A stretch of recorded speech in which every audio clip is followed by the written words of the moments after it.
तो आज हम समाकलन के अनुप्रयोग मीन्स एप्लीकेशन ऑफ इंटीग्रल। हालांकि तुमने पढ़ रखा है पहले एप्लीकेशन ऑफ इंटीग्रल, लेकिन कोशिश करेंगे इसको थोड़ा प्रैक्टिकल टाइप से पढ़ाने। सबसे पहले तो आप एप्लीकेशन ऑफ इंटीग्रल को समझो कि है क्या है। अगर आप कहीं लिखते हो, एक डायग्राम बनाते हो, ये एक्सिस है हमारे x, x dash, y, y dash, और सपोज करो ये कोई कर्व है।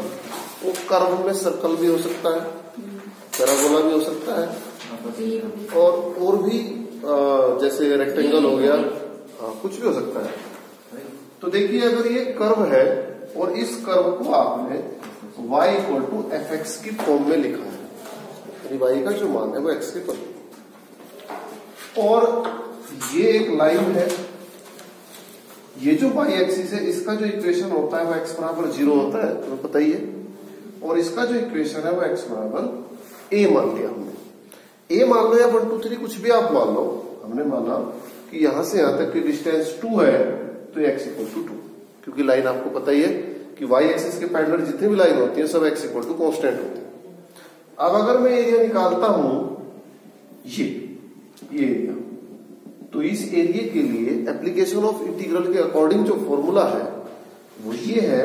इस एरिया को आप a से मानते हो कि a is equal to integral, ये जो पैरेलल लाइन है ये हमारी लिमिट का काम करती है। तो पैरेलल लाइन हमारी x बराबर 0 से x बराबर 2 है, और उसके बाद x की लिमिट है, तो यहां आप dx लगाते हैं और यहां आप लिखते हैं y, और y के सामने हम लिखेंगे कि x के पदों में, यानी y का जो मान है वो इन टर्म्स ऑफ x। तो a is equal to x equal to 0 to x equal to 2, x equal to 2, और y का जो मान है x के पद में, यानी एफ एक्स dx। ये बात तुमने सबने पढ़ रखी है, कुछ नया नहीं है, वो तो इसलिए कि तुम्हारे एक बार याद आ गया। अब मैं एक सर्कल बनाता हूं और सर्कल से तुम्हें समझाता हूं कि सर्कल का नॉर्मल जो एरिया है वो और इससे जो एरिया है वो दोनों सेम आएंगे, तभी तो तुम्हें यकीन होगा, और तब तुम इसको और भी अच्छे तरीके से तुम्हारे माइंड में फिट होगा। तो ये बात तो तुम्हारी समझ में आ ही गई, तो इसको मैं मिटो देता हूं यहां।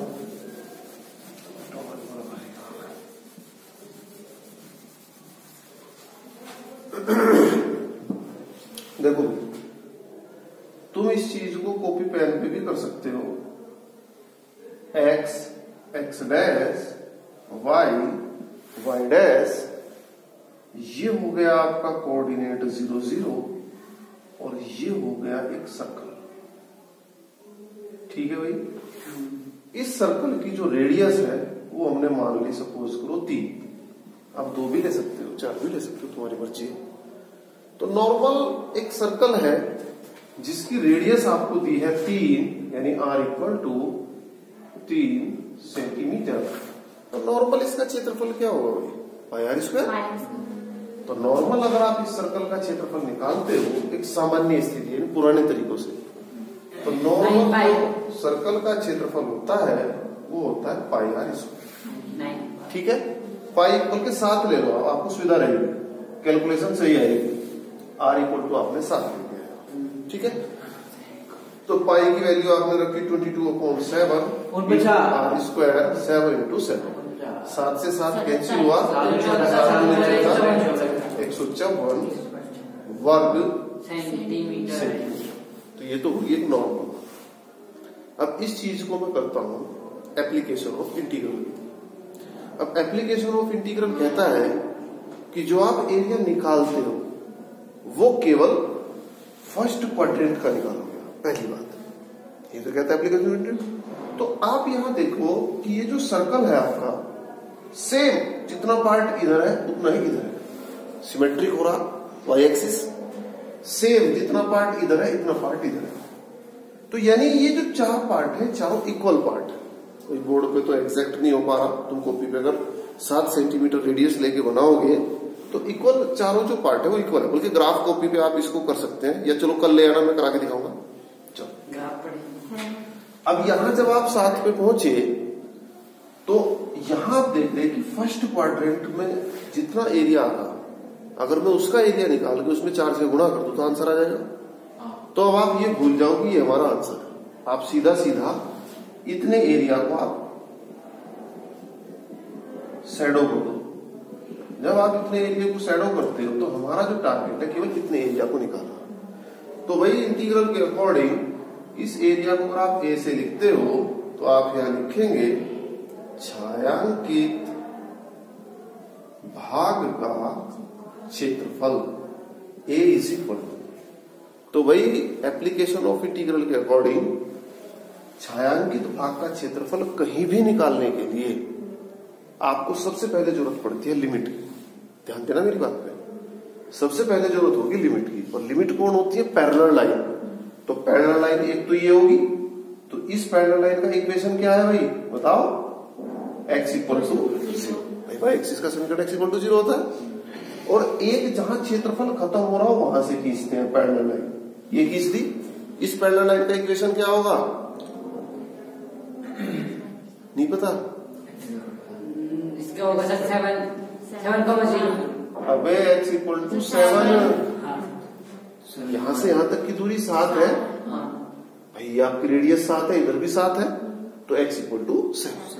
भाई वाई एक्स के पैरेलल जितनी भी रेखा होती है सारी x इक्वल टू कांस्टेंट नहीं होती। और कांस्टेंट का मतलब जहां से वो जा रही है, तो 7 से गुजर रही है तो 7। तो यानी कहने का मतलब कि लिमिट जो है x equal to 0 to 7, limit की व्यवस्था तो होगी हमारे पास। फिर आप क्या लिखते हो यहाँ? y। और y का मतलब इन टर्म ऑफ x में, और यहां क्या लिखते हो? dx। अब y का मतलब क्या है? कर्व का इक्वेशन। कर्व कौन है यहाँ? सर्कल। तो सर्कल का इक्वेशन ही कर्व का इक्वेशन होगा। तो सर्कल का इक्वेशन क्या होता है भाई? इक्वेशन ऑफ सर्कल क्या होता है? याद है? इक्वेशन सर्कल का इक्वेशन क्या होता है? X square plus y square equal to a square. अगर केंद्र उसका क्या है? 0 0। नॉर्मल जो इक्वेशन होता है वो क्या होता है? x माइनस एच का whole square plus y minus किन का होल स्क्वायर इक्वल टू, ये नहीं होता? याद करो, ये चीजें तो याद करनी पड़ेंगी। अब h के क्या है? केंद्र, और केंद्र कितना है? 0 0। तो छोड़ दो इसको, क्या हो गया? X square plus y square equal to r. R कितना है? 7। तो आर कितना है? 7। तो 7 का आपने रख दिया इसको। क्लियर है यहां तक की बात? अब क्या करा आपने? ये आपके जो कर्व है इसका इक्वेशन आ गया। तो इक्वेशन जो आया x square plus y square equal to 7 का स्क्वायर। तो यहां से y square equal to 7 square minus x square, और वाई बराबर √7 स्क्वायर माइनस एक्स स्क्वायर। ठीक है भाई, वाई का मान एक्स के पदों में तो हमें रखना है। तो यहां आया आपके पास a is equal to integral of x equal to 0 to 7, और y का मान x के पद में हमने रखा, ये आया √7 square minus x square into dx। अब इसका इंटीग्रल करेंगे तो इसका फॉर्मूला देखो जल्दी से, क्या है? √a square minus x square का। अब इतना मैं इधर का मिटो देता हूं तुम्हें, क्योंकि जगह की तो समस्या है। तो इसका फॉर्मूला तुम लोग चेक करो जरा क्या है। इसकी तो आवश्यकता नहीं हो, ये तो समझ में आएगा तुम्हारी। अब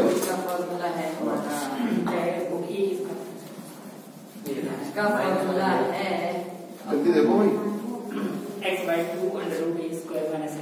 देखो भाई इसका जो फॉर्मूला आया a is equal to a square minus x square के रूट का ना फॉर्मूला क्या है? x/2 रूट a स्क्वायर यानी 7 का square minus x square plus a square यानी 7 square by 2 sine inverse x/a। यही है भाई। चेक कर लिया सबने? कुछ फॉर्मूले में करेक्शन तो नहीं तो उत्तर गलत आएगा भाई। नहीं सर, चेक कर दिया। तो अब आप इसमें मान रखें, और देखो लिमिट हमारी 0 to 7 है भाई। तो फॉर्मूला तो हमारा ऑपरेट हो चुका। अब लिमिट रखें, तो लिमिट चाहो तो दोनों पे अलग अलग लगा दो आप। यहां भी लिमिट 0 to 7 लगा दो आप, और ये तो 7 स्क्वायर बाई 2 आ गया। यहां भी लिमिट आप 0 to 7 रखें। क्लियर? तो अब आप मान रखना शुरू करें। पहले आप अपर लिमिट रखते हैं, तो जब आप अपर लिमिट रखोगे तो 0 हो जाएगा x की जगह 7 रखते ही, 7 स्क्वायर माइनस 7 स्क्वायर 0। फिर माइनस लगा के आप क्या रखते हैं, लोअर लिमिट। तो लोअर लिमिट का मतलब x की जगह 0 रखा तो ये भी 0, तो ये तो काम खत्म हो गया इसका। तो आगे बढ़ो, प्लस ऐसे ही यहाँ पहले अपर लिमिट रखो, तो 7 स्क्वायर का मतलब क्या आया 49/2, और अंदर पहले अपर लिमिट रखो भाई, तो कितनी आ गई भाई साइन इनवर्स x यानी 7/7 यानी 1, और माइनस आ गया आपके पास लोअर लिमिट यानी 0। यही होगा भाई। अब क्या करा भाई हमने यहां से, a इज इक्वल टू 49/2 और साइन इनवर्स 1 कितने में होता है साइन का 1?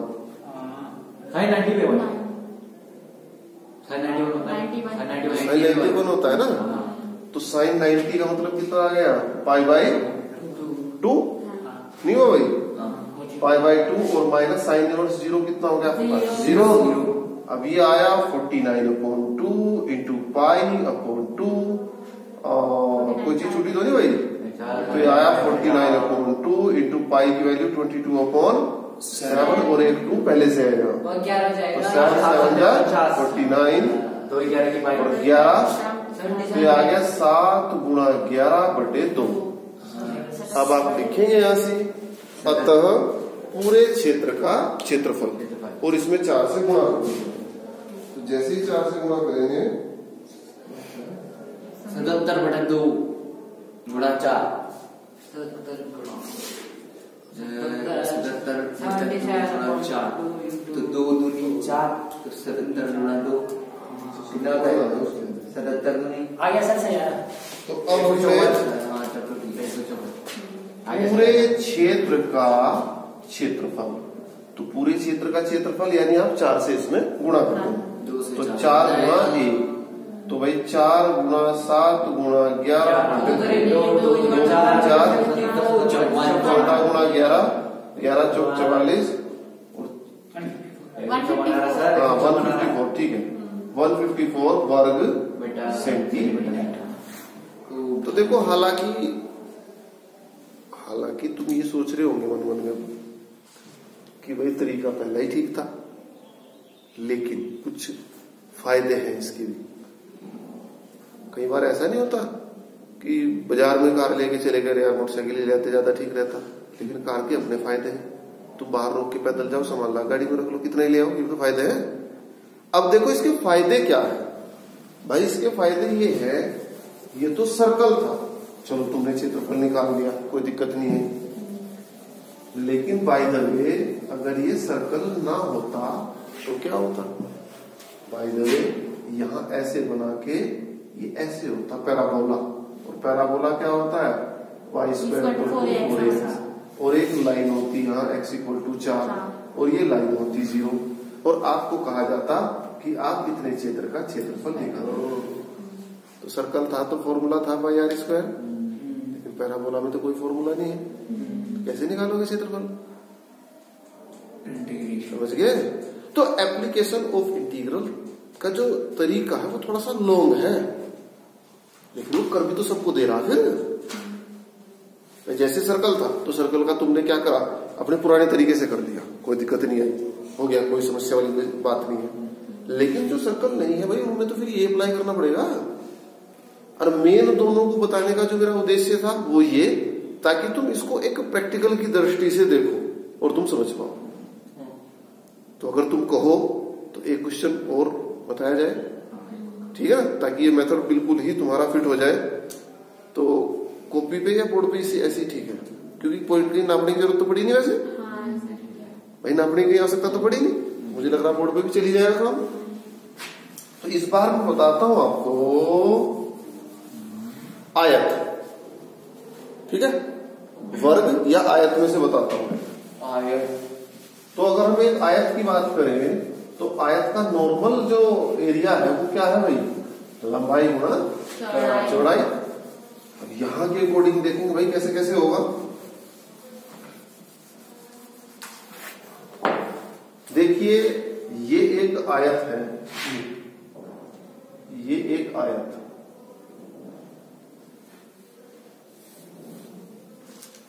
इस आयत की लंबाई आपने ले ली 7 और चौड़ाई ले ली आपने 3। सुन लेना भाई ध्यान से। एक आयत है जिसकी लंबाई आपने ले ली 7 और चौड़ाई ले ली 3। तो इस आयत का जो क्षेत्रफल है वो कितना है भाई? 30। 7 गुना 30 बराबर 21 वर्ग सेंटीमीटर। अब इससे तो एकदम आ गया। अब इसी चीज को हम करते हैं एप्लीकेशन ऑफ इंटीग्रल। तो एप्लीकेशन ऑफ इंटीग्रल का जो फॉर्मूला है हमारा वो कहाँ अप्लाई होता है? फर्स्ट क्वाड्रेंट में। तो हमें क्वाड्रेंट ऐसे खींचने पड़ेंगे यहाँ ताकि हमारा आयत तो फर्स्ट में पहुंच जाए। तो फर्स्ट में कब पहुंचेगा? इसको ऐसे मिला दो, इसको ऐसे मिला दो, इसको ऐसे और इसको ऐसे। ये हो गया एक्स, ये हो गया एक्स डैश, ये हो गया वाई और ये हो गया वाई। सही हो गया ना काम? आयत आपका फर्स्ट क्वाड्रेंट में पहुंच गया। अब इसके अकॉर्डिंग भाई एप्लीकेशन ऑफ इंटीग्रल के अकॉर्डिंग क्षेत्रफल इज इक्वल टू लिमिट। भाई इसको आपने छायांकित कर दिया। तो इसके अकॉर्डिंग सबसे पहली बात यह है कि सूत्र के अकॉर्डिंग क्या है, किसकी व्यवस्था करनी पड़ती है सबसे पहले हमें? लिमिट की। तो लिमिट कौन होती है? Parallel line. तो पैरेलल लाइन पहली कौन सी है? ये वाली। और दूसरी कौन सी है? ये वाली। तो क्या इन दोनों के नाम तुम मुझे बता सकते हो? बताओ क्या नाम है इसका? है? भूलो मत, x बराबर 0। और इस लाइन का जो नाम होगा वो क्या होगा भाई? x बराबर 3। हाँ 7 होगा भाई 7। ये होगा x बराबर 7। क्योंकि देखेंगे ना x अक्ष पे कितना चले हम, x अक्ष पे तो देखेंगे कितना है। चलो तो ये हो गया। तो हमने लिमिट रखी है। लिमिट क्या है हमारी? x इक्वल टू 0 से x इक्वल टू 7। उसके बाद फिर क्या रखते हैं? y। और y का है इन टर्म ऑफ x। और यहाँ क्या लिखा आपने? dx। देखो एक तरफ से, दो तरफ से तो लिमिट घेरती है, एक तरफ से x अक्ष घेरता है मतलब बाउंड करता है इसको, और एक तरफ से कर्व। तो कर्व का काम कौन कर रहा है? ये वाली लाइन। समझ रहे हो भाई? ये लाइन काहे का काम कर रही है आपकी? लिमिट का। ये लाइन भी काहे का काम कर रही? लिमिट का। ये काहे का काम कर रही? एक्स एक्सिस का। तो कर्व का काम तो यही कर रही ना। तो आपको कर्व की इक्वेशन की जरूरत पड़ेगी, तभी तो y का मान x के पदों में रखोगे। तो कर्व की इक्वेशन क्या होती है इसकी? बोलो भाई। कर्व क्या है? रेखा। एक रेखा का समीकरण चाहिए तुम्हें। तो रेखा के समीकरण तुम लोग भाई याद रखा करो। ये क्या है आपकी रेखा? एक्स एक्स के समांतर। तो एक्स एक्स के समांतर जितनी भी रेखा होती है सारी क्या होती है? y बराबर कांस्टेंट। अरे जैसे y एक्स के समांतर वाली सारी क्या होती है? x बराबर कांस्टेंट। ऐसे ही एक्स एक्सिस के समांतर जो होती है वो सारी क्या होती है? y बराबर कांस्टेंट। तो y बराबर क्या होगा इसका समीकरण? हाँ बोलो बोलो भाई। देखो ना y एक्सिस पे कितने से जा रही है? 3 से नहीं जा रही भाई। यहाँ से यहाँ तक की दूरी 3 नहीं है। तो इसका समीकरण हो गया y बराबर 3। समझ गए आप लोग या नहीं समझे? कोई बात नहीं समझे तो बता दो, थोड़ा सा जटिल पड़ रहा। तो हमने y का जो मान है वो कितना रख दिया यहाँ? 3। तो x बराबर 0 to 7। y का मान क्या रखा आपने? 3 इंटू dx। और 3 कांस्टेंट बाहर आ गया और 1 का इंटीग्रल हो गया x। लिमिट होगी 0 to 7। 3 पूरे के बाहर और अंदर पहले अपर लिमिट फिर लोअर लिमिट। 21 वर्ग सेंटीमीटर। कैसा रहा? नहीं सुनो, आज तुम्हें इसको पढ़ने से कहीं ना कहीं ऐसा भी महसूस हुआ होगा कि एप्लीकेशन ऑफ इंटीग्रल ज्यादा टिपिकल भी नहीं है। ये भी तो महसूस हुआ भाई। जो सीधे साधे क्षेत्रफल हैं उनको तो तुम कर पा रहे। चलो आप आयत वाले में तुमने आयत की लंबाई गुणा चौड़ाई का फॉर्मूला लगा दिया है, सर्कल वाले में तुमने पाई आर स्क्वायर लगा दिया। लेकिन जो अटपटे हैं उनमें क्या करोगे? अब तुम्हें इससे, अब मैंने उस टॉपिक को इससे जोड़ दिया सिंपल वाले से, तो अब तुम्हें थोड़ी आसानी की फीलिंग आएगी, ऐसा मुझे लगता है।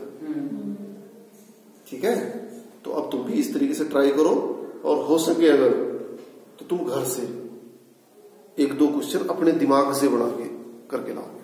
अपने दिमाग से बनाने का मतलब जैसे तुम वर्ग करके ले आओ, हमारी चौड़ाई सेम होती है वर्ग की, तुम ट्रायंगल करके ले आओ, ठीक है। और जैसे तुम ट्रायंगल करोगे यहाँ, तो ट्रायंगल की जो लाइन है ना, हाँ भाई, ट्रायंगल की जो लाइन है, एक लाइन को सीधी ले लो आप, एक को यहाँ ले लो, एक को यहाँ ले लो, समझ गए। लेकिन ट्रायंगल के लिए मुझे उम्मीद है आपको ग्राफ पेपर की जरूरत पड़े शायद, तो तुम लोग एक बार कोशिश करो, तो फिर उम्मीद है सही होगा सब।